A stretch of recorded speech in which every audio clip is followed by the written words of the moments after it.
Hello and welcome to Leading at Local Level, which is a podcast from the MLG network, really all about helping local leaders lead more effectively and equip the church to really go out and share the gospel. It's great to be joined by my good friend John. How you doing this morning, John? Tim, I'm really well, and great job with the intro. That was the first take, wasn't it? Honest. There's about 4 takes just for me to do that. I'm like, yeah. Drew, who helps us produce these podcasts, was like, don't use the phrase latest episode because you don't know when people will be listening to it. And that just totally threw me. And so therefore this has been somewhat of a bumbly start. Absolutely. It's very good. Good. But we are currently in a season of people wisdom. We are on episode 4 of this little season, which is talking all about how as leaders we can learn to become more wise when dealing and handling people. So John, probably the best way to do it, because people may have forgotten since the last one, is to talk through our little model that we made up. Should we do that? We have to kind of move to the side, don't we, when we stick this up? So let me just throw up this little picture which we created. This is something that John and I made up. Oh, look, go slide to the left, you know. So yeah. So do you want to just talk us through it, John? Go for it. Yeah, sure. So, I mean, we started off, we did a bit of an intro episode, and then we've talked about the very heart of this is about being God aware. And actually that's the heart of all that we're talking about, is actually awareness of what God is doing, what he's doing in our lives, what he's doing in the lives of other people. And that is really at the heart of this, discerning that. And everything else grows from that. And these other 4 areas that we've been discussing really build on that principle. And we then looked at the last episode, didn't we, at self-awareness, about understanding ourselves. We looked at that window where we look at how we come, sort of aware, how we grow in self-awareness. What can we see? What are our blind spots? What are the hidden spots? What are the unknown spots? Yeah. And so today we're going to be talking about how we value others. Yeah. Absolutely. So that's that which is so important, really, isn't it? Because obviously, once we're aware of what God is saying, God is doing, and we're aware of kind of where our strengths and weaknesses are, then we need to realize, really, I guess, how do we value other people? How do we identify their strengths and weaknesses? How do we kind of learn what makes them tick, etc.? So that's going to be the focus for today's podcast. Absolutely. So, John, do you want to kick us off? Really, like, where do we start when we think about valuing others? Where do we begin? Yeah, absolutely. Well, I don't know if you remember the example we gave right at the beginning of Brian, who is this very, kind of full of real kind of competence, high character. Remember, we're talking about this people wisdom as that third leg of a stool, if you like. That we see people who are godly and who are actually often very able, with their leading, with their teaching, and so on. But it's this area of people wisdom where time and again I've seen it in my life and I've seen it in the others, which can sometimes sabotage people's best intentions. And that's really what we're doing. And so Brian was this guy who was a really visionary leader. He worked in an organization I was part of, and he had lots of ideas and he loved sharing them with other people, lots of new initiatives. But his team struggled to follow him because they didn't feel that he listened to them. And he wasn't sort of listening, and it was kind of COVID was happening, and he was just plowing his own furrow, and then people started to leave from around him, and he was confused as to why they were leaving, because he had all these great ideas. And actually what it really was that he was struggling, really struggling to understand and to value the people on his team, because he was so kind of dominated by this vision that he had for the organization. So that was how we kicked it off, wasn't it? Yeah, it was. Absolutely. And I think that's there's, let's be honest, there's often times where there's a disconnect, and we talked a lot about the disconnect, didn't we, between kind of often leaders who have got all the right ideas and in many ways doing the right things, but somehow there's a disconnection between people, people actually following and engaging. And so so we talk about kind of the need to value others. So taking Brian as an example, really, why is valuing others kind of such a key part of that process, do you think, for Brian? Yeah, I mean, it's so key, isn't it? And I think for some of us listening, you're already thinking, I naturally feel I'm quite good at this. For some of you might be thinking, that's me, really. I do struggle.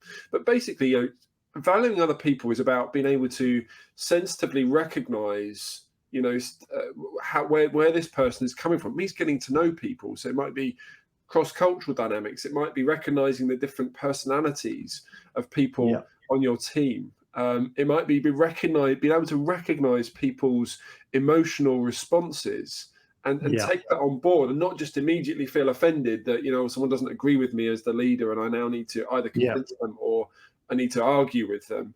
But actually, it's really believing, I suppose, that nothing gets done alone. That it's really about being able to put yourself in the shoes of someone else and say, how are they seeing this situation, and how can I see that as valuable rather than as a threat? So can I just say, just to cut in there, I think this is the difference. This is why we use the phrase valuing others rather than just other awareness, because you can be aware that people are different, can't you? You can be aware that people have got a different personality type. I mean, picking on our friend Drew, who edits this podcast or kind of helps do sort of the sound for us and stuff like that. Drew and I are very different. I'm very kind of extroverted and kind of out there and kind of quite loud. Drew is kind of definitely more introverted and naturally a little bit more kind of quiet. I can recognize a difference, and lots of leaders I think recognize there's a difference, but it's not just being aware that people are different. It's actually, I think, valuing that and understanding how you can kind of essentially harness that. I suppose to me, that's why that's people wisdom, isn't it? It's not just saying, oh, I recognize this person's different, but how do I value that, like really value it? I suppose that's the question, isn't it? Yeah, and that's a question to ask ourselves, really. And the fact is, it's quite difficult because we are different. I can find it so easy to assume that people see the world the way that I do, and that they're going to come to the same conclusions. And if they don't, there must be something wrong with them. Okay, I'll just be really honest. This is an area I've struggled with. And sometimes you can see people as a threat. You can think, I've got so much to do. And actually, the idea of sitting down and listening, and it can take time and energy to do that. It might be that some people are a bit suspicious of. I've been suspicious of people's motives before and thought, are you really for the team? So I think, it can be very kind of pragmatic and easy to think, well, I just expect you to follow me. I'm the leader, I've got some ideas. But instead, valuing others means doing the hard work. And I suppose the biblical principle we're really talking about is love. It's actually loving people, not just saying, oh, yes, I love people, but showing love, actively demonstrating love in how we listen, how we're patient with people, and valuing others for who they are. So I mean, we won't go into. We're not here to do a biblical theology of it, but I think the principles in Romans 12 and 1 Corinthians 9 about love is really kind of underpinning how we really value people. Yeah, absolutely. And I think talk about that biblical context. I think it's interesting the number of times Paul, who is obviously a cross-cultural missionary, recognized his own need to adapt his communication style, his kind of the way he was with people, how he'd approach people. He adapted those things, didn't he? Particularly for the translation of the gospel. But I suppose that's what we're about here, isn't it? Leaders leading at a local level. And let's be honest, most of the people listening to this podcast are either, leading in kind of a church context or maybe a charity context, Christian charity context, or if they're not, if they are leading in a business context, they're trying to be a Christian and outwork Christian principles in a workplace. And so, that is, to me, it is about the gospel, isn't it? If we're really going to the reason we want to lead well is not just, for the sake of it, because actually we really believe, don't we, that if we're able to really create a kind of healthy, happy kind of church organization, whatever, actually in that demonstrates, doesn't it? I mean, I suppose by this will all men know you're my disciples, that you love one another. And I think particularly that love is really being able to work together in a really kind of deep and meaningful way, isn't it? That's right. Agree. Yeah, absolutely. So John, let's move on then practically.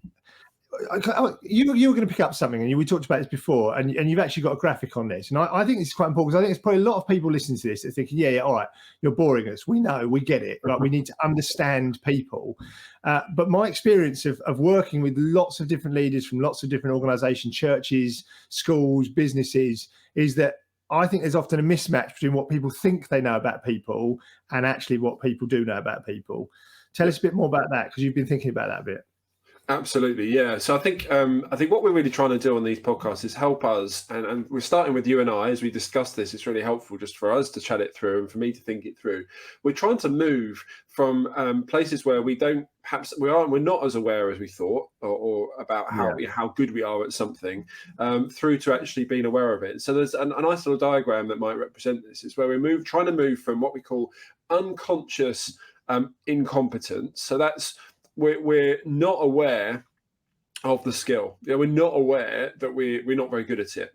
All right. And we want to move to a point of being consciously incompetent. So that's basically saying, okay, I wasn't aware that actually I struggle with this aspect of valuing people, for example, but now I'm aware that maybe that's an area I can work on. So I'm still not particularly good at it, but actually it's a much better place to be where I'm actually aware of it. And then you move from there to conscious competence. Actually, we can all get better at this. We can use that skill, but it does take some effort. And I sometimes feel that's where I am with valuing others, okay? Because I naturally can find that difficult. But conscious competence, and then moving towards an unconscious competence, so it actually becomes more automatic, it becomes habitual, it becomes just something that we do as part of our leadership. So that's really what we're trying to move through. And I guess that some of us struggle more than others, and it's really important to say this because some people say, well, look, I find that really hard, or I work with somebody who finds that really difficult. At one end of the spectrum, with pardon the pun, with medically, is where people think about something like autism spectrum conditions, where actually somebody may struggle, not in all the cases, to be clear, but in somebody may struggle more to read people's emotions. They may struggle a little bit more to kind of just say, well, oh, your facial expression's changed, and perhaps that means that you're happy or sad. And so I think we've got to be really sensitive about that, and also be really clear. The great news is, and part of my work is with autistic young people, and something I often say to them is, we can all grow in this skill, whether you've got a diagnosis of something or not, whether you find it easy or difficult. If you're kind of consciously incompetent, we can all grow in this skill, and that's the great news. Yeah, absolutely. And I think there's just a really good example, actually, like something we because as you know, my wife Helen, she's a speech therapist, and she lives in a similar world to you at kind of identifying or helping to identify those that kind of struggle with social communication issues, and like very practically, like there are quite a number of people that do have kind of autistic traits, even if they're not fully diagnosed as having kind of autism, and that will definitely impact their ability to understand others. But also, I've learned as a leader that those people think so differently to the way I think. And I suppose this is all this thing about valuing other people. Like there are people in our team that think very literally. So if you say this, they will assume you mean exactly what you've said, literally exactly what you've said. And that can be really difficult, because they go away and they think, and then you don't do what you said you were going to do, because you were just kind of just making a joke. Even you didn't, and then they're feeling frustrated and upset. This has happened to me. Like they're like, well, you said you were going to do that, and I'm like, oh, I was joking. Did you not realise that I was joking? Like, it was fairly obvious to everyone else I was joking. And it's how do I value that? How do I recognise that actually those people with maybe those kind of traits actually have skills that I just do not have? Your response is it's really important. Your response, sorry to interrupt, your response as a leader is to not say, oh, you just need to listen better to me. The response really should be, okay, I need to think differently next time when I communicate. I need to remember that so-and-so in the room may take that literally. And as a part of loving them and valuing them, we may adjust the way we talk to them afterwards, or drop a line to them afterwards to say that was a joke, by the way. Can I just chuck something in here, John? I think something that, to me, I think I've learned, and I think maybe we'll talk about this in the strategies maybe a bit more down in this episode, but I think I now always push to know whether I've been understood. I never assume that I've been understood. Like, honestly, like, because I when you have it's amazing how you have a conversation with someone and you can literally have the same conversation and two people can come away with quite different outcomes from that conversation.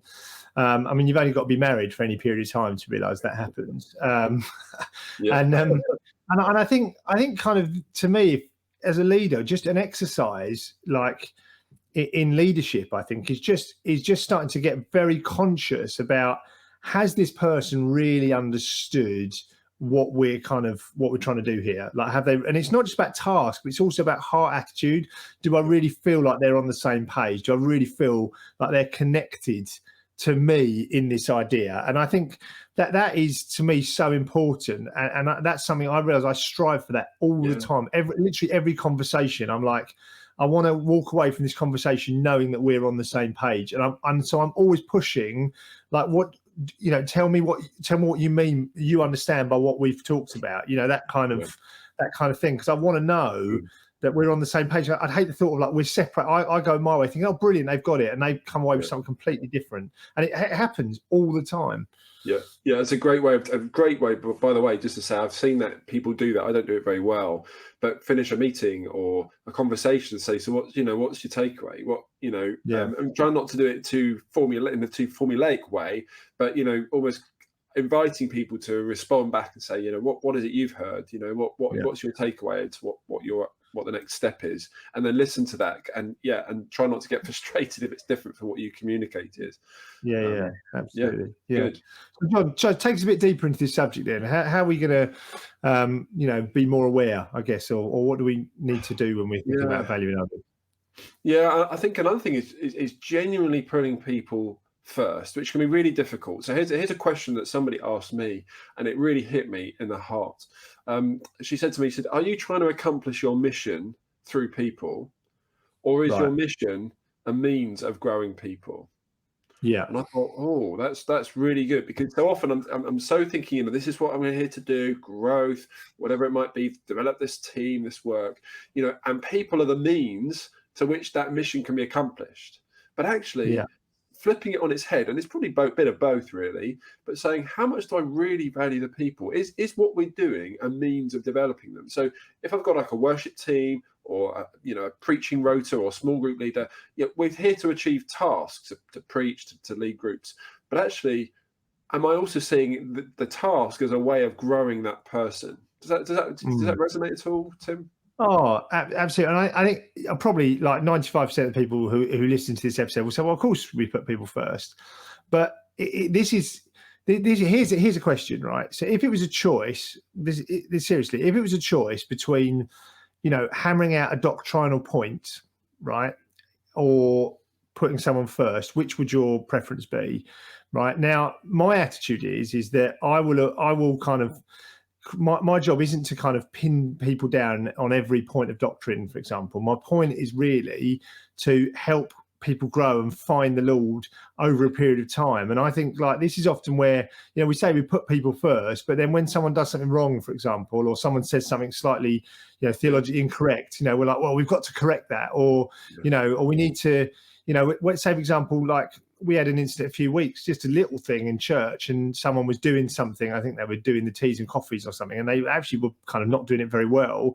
And someone came up to one of our team and was like, should I take over? Because they're clearly struggling. And we were like, no, because if you do that, you're immediately undervaluing that person. Performance is way less important than people. This is an opportunity for people to grow and develop and have a chance to just do something. And so everyone listening to this podcast will go, yeah, of course, put people first. But so often we don't. So often we put other things ahead of people, and often it's painful to put other people first. And it doesn't mean you just chuck theology or doctrine out the window. That's not what I'm saying. I'm saying, actually, how can you put people first and slowly win people round to the position that you want them to be, rather than simply just hammering your point, basically. And valuing people in the organizational sense. When I look after my team, my team of leaders, I suppose, my team looks after the organization, and that's always been the way for me. You invest in people, and even if you're looking for a pragmatic solution as to how to grow well, like that is going to be the most pragmatic solution. That's not the reason we do it, but it happens to be that's how you're going to see healthy growth anyway. So, Indeed. What's next then, John? Yeah, so I think another thing is we need to work hard. We've touched on this really, but just to reinstate it, really, we're here to understand people, to understand what makes them tick. And you said that already. Really, I've got a very creative person on one of my teams. It's taken me a long time to really understand that. Understanding how someone communicates. So I've got someone who I work with who doesn't communicate well through written papers, and I love my written papers, and I'll send a long email, and I want a long email back. Or I might even think, oh, what gift should I get them for a present? And I'll be thinking, a book. But actually, this person really is much more comfortable in sending a voice message. And it's taken me years to actually really listen to that, rather than just say, no, they just need to read it. They just need to produce some papers for me. To actually say, no, they work best when they do something verbally, when they give me some bullet points and a video. Oh, 100%. I think like John, I realise I spend most of my time as a church pastor thinking about people, right? Yeah. Maybe I'm wrong, right, and I shouldn't do that, but I do. I spend most of my time thinking about, how can I help this person? How can I love this person? What was that person thinking? What were they feeling? Like trying to just understand them, really. That's my primary thought, really, I guess. And maybe that's because I'm more of a pastor than a teacher. Maybe teachers, if you're naturally a teacher, or you're naturally kind of, I don't know, like prophetic, you might kind of spend your time thinking about other things. But if you're a leader, I'd say you've got to spend so much time just thinking, like, how did that conversation go? Do you think I got, they seemed a bit offish today, that kind of thing, And I think you have to work super hard at it, John. I think you do, really. So I think kind of tying into that, can I just pick up another point, right? And this is something that I talk about a lot with a lot of people, is what people say isn't always what they mean. That's so true. Yeah. Right. Honestly, like, I know it sounds really silly. I remember having this conversation with a friend of mine, and who's a church leader, and he was like, really? Like, as in, like very rarely, I think, in fact, do people actually say what they mean. Like, particularly if you're British, I think British people particularly struggle to say what they actually mean. And so they'll go, oh, it's okay. And or it's the classic, if someone makes an excuse, why they can't be at something, or very rarely is the excuse that they make actually anything to do with that. There's really something underneath it, really, I think. I don't know. I think you obviously agree with it by your talk. I know, I totally agree. And the cultural thing is also important. The nod, we've talked about the nod in previous episodes, can be a sort of it could become an organizational or church culture thing, but actually it can also be a cultural thing where people, some cultures find it hard to say no, and they're actually saying yes, but in a certain tone of voice can mean no, and it's like, oh wow, yes. We've had that with people culturally who come from a different background, and you're like, but they said yes, and I'm like, they never said yes. They were like, oh yeah, okay, yeah, sure, that sounds really good. Yeah, we'd love to be involved in that. And you can just tell. Like, you can just tell that they're not going to say yes, because their culture, they were saying no to you, really. But it's just Yeah, and people need time. And other personalities, if you pin people down, you get somebody who they always say yes, and then they don't follow through. They might be someone who just needs more time to process. They might not have a clue what their diary looks like. They might be completely disorganized. I mean, it could be all sorts of reasons. Again, if you know them well and you're in that, you've got that sort of relationship with them, then you can actually get much to the point of understanding them better. Absolutely. So I think that's another one. I think it's also important that we assume the best about people, and it can be so easy to assume the worst, and we think, oh, they haven't replied to me, they're being selfish, or or they're disorganized, and we kind of blanket statements to describe. And I admit I can sometimes assume the worst about people, but actually that's a challenge, I think, for me, is to assume the best about people. And I don't know if you found that as well, but just why might they be saying no? There might be a good reason for it, or it might be a challenging reason, but there'll be reasons for that. There'll be things that the way they've been treated perhaps in the past, or the examples that they've had may be influencing that. So I think assume the best about people. Absolutely. I think that's, whenever someone doesn't reply to a text message, or someone doesn't turn up to something or whatever, it's having the courage, I think, to assume that they're fundamentally for you. I think that's the key. They may not be for that event. They may not be for that moment. They may not be happy with what's going on. They may just feel disengaged, whatever. But fundamentally, I suppose what I'm trying to establish, and this is why valuing people as an idea is so important. If I know that I'm valuing them as a person, I'm actually more interested in, like, maybe there's stuff going on in their life that just makes it hard for them to engage right now. And often, like, my wife and I will talk, and I'll say, I'm really frustrated with this person. They've not, once again, they've let me down. And then she'll say, yeah, but just remember that, they've got this personal stuff going on in their life here. Actually, they're probably a little bit worried about this. Maybe they feel a bit frustrated that this didn't happen last time, or they're a bit disappointed. And if you're not careful, this can be a bit of a rabbit hole. But I think really, that's why you have to kind of assume, no, these people are for me, and you have to assume the best. And that's why I suppose it's just spending time with people is so important, particularly key people that you really think are important. And just, having dinner together, just going for a walk, doing whatever you do socially with people, connecting with them, because it's so much easier to assume the best when you're actually in relationship with someone. It's so much easier to assume the worst when you haven't got that kind of close relationship. I totally agree. I wonder whether we should, as we're thinking about a time in our podcast, to kind of start to bring this to some strategies, Tim. And we've got a few just to finish off with, really, because I think if you're like me, you might be thinking, okay, I might be becoming a bit more consciously incompetent, as in like conscious of my incompetence in this area. And what do I do about it? So we've got some, haven't we, that we've come up with. And I think first of all was about some team roles assessments. And you've got one that you really like, haven't you? Do you want to tell us about that?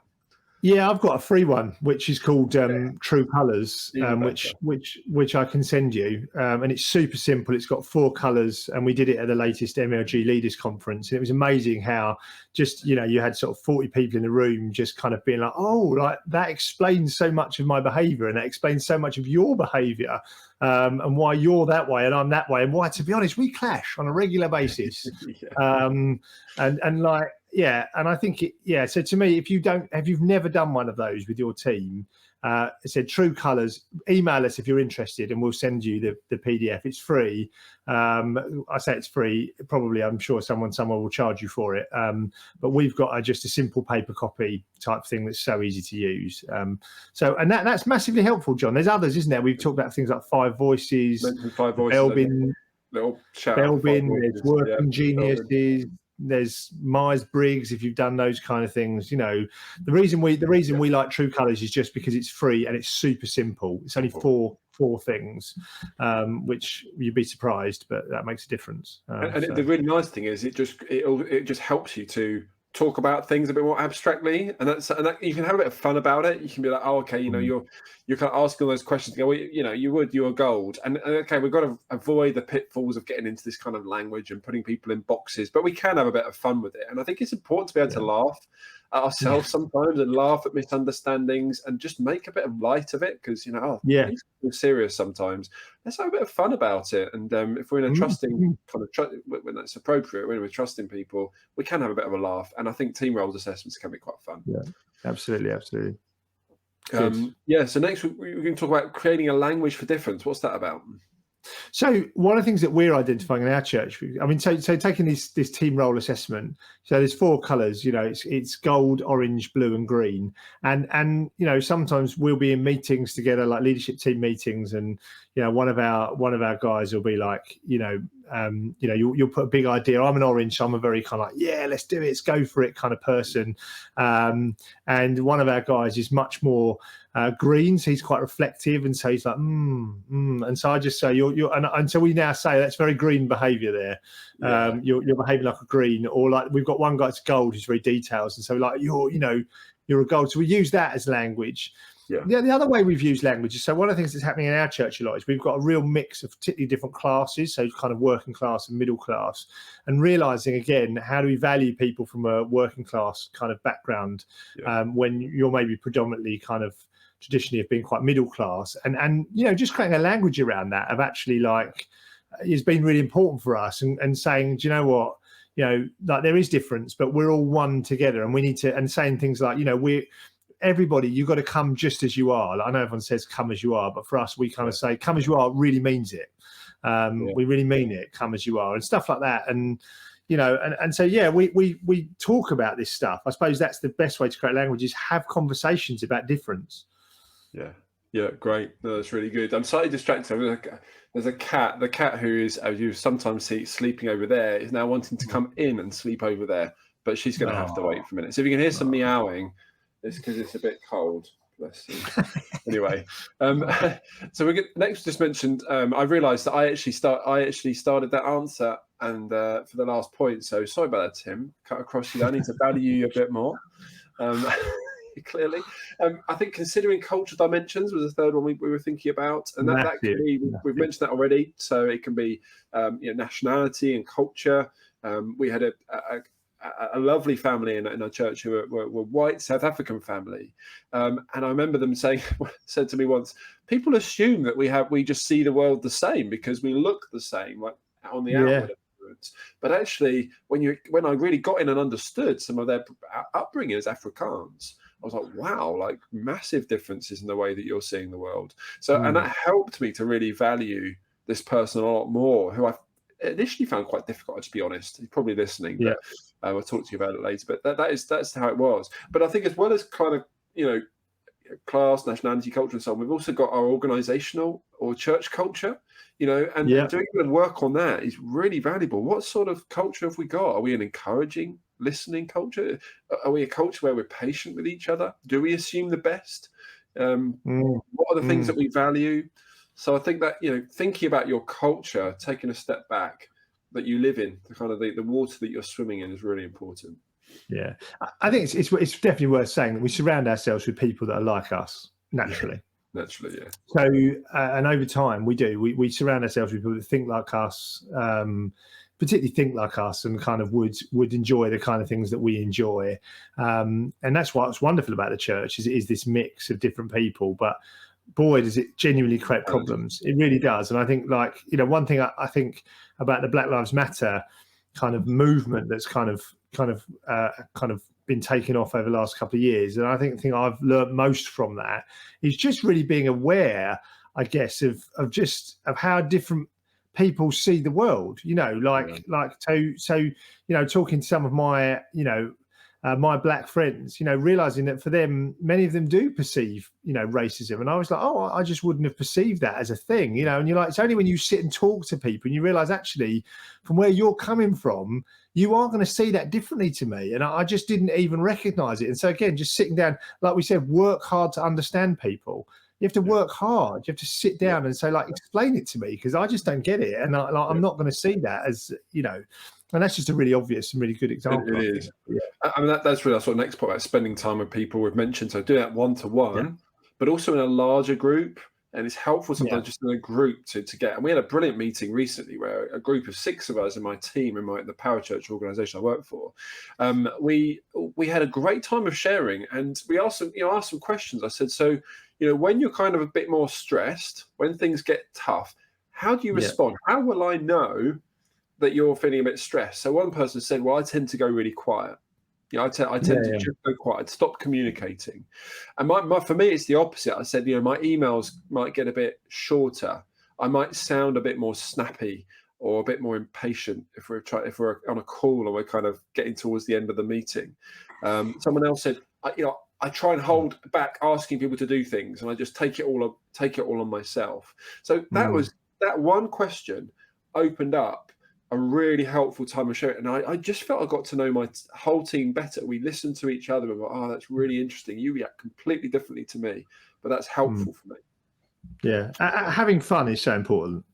When was the last time? I suppose this would be a good question. I think it depends on but take a church eldership, right? Let's say you've got a church. When was the last time you and your elders and your wives got together, not to talk about church, but just to have a meal together?